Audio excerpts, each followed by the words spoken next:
I can't park my own car between two lines, and these guys are parking a rocket on a boat in the middle of the ocean. Automatic. Addison.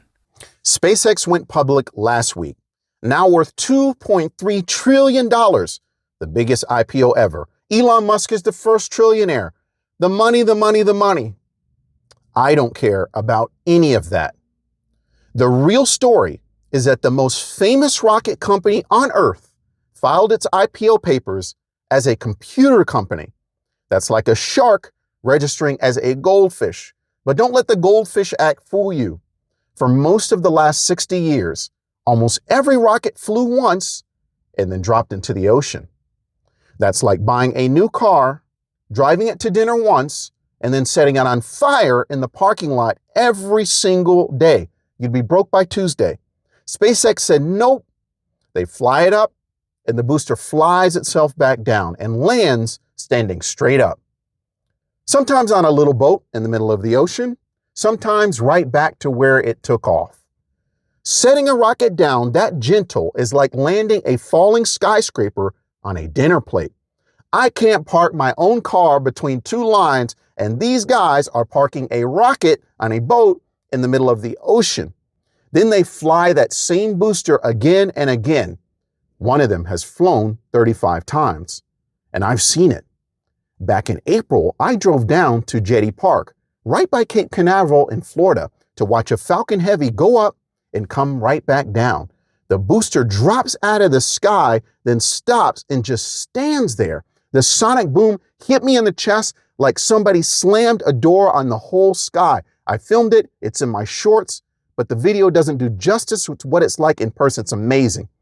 Now, it used to cost about $54,000 to put 1 kilogram into orbit, about the weight of a bag of sugar. 54 grand to lift a bag of sugar. That is a whole wedding for a bag of sugar. SpaceX cut that 20 times over.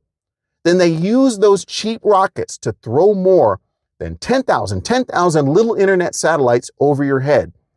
A goat farm in New Zealand, a cruise ship, a billionaire's jet, same internet. 2 out of every 3 working satellites circling this planet belong to SpaceX.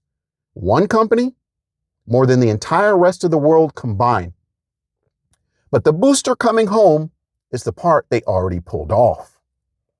The filing gets a whole lot weirder. They want to put the computers up there too. The big AI machines so hungry for power, we are turning old nuclear power plants back on just to feed them. SpaceX wants to float them in orbit, free sunshine all day, and space is the air conditioning. There are about 15,000 working satellites up there right now. SpaceX asked the government to launch 1 million. They looked at 15,000 and said, cute. Now multiply that by 60. And it gets sillier. They want a software company with no people in it, run start to finish by AI, and they named it Macro Hard. Macro Hard. A grown man in a $1,000 suit wrote the word Macro Hard on a legal filing to the United States government, and not one person stopped him. They want to build factories on the moon and fling the cargo into space with a giant launcher they call a mass driver. I call it a railgun on the moon. And all of it traces back to one thing Elon wanted in 2002. Mars is in that filing dozens of times. The whole reason this company exists is to put people on another world. None of this is a sure thing, and I'm not promising you it will work. The beautiful part is SpaceX isn't promising anything either. Every company lists its risks, but for most of them, the scariest risk is a competitor catching up. SpaceX is so far out in front that the biggest risk is not another company. It's that half of what they want to do has never been done by anybody before, and the technology for it does not exist yet. And up there, if it breaks, nobody fixes it, it's gone. And they wrote that down on purpose, which makes it either the craziest thing in that filing or the most honest.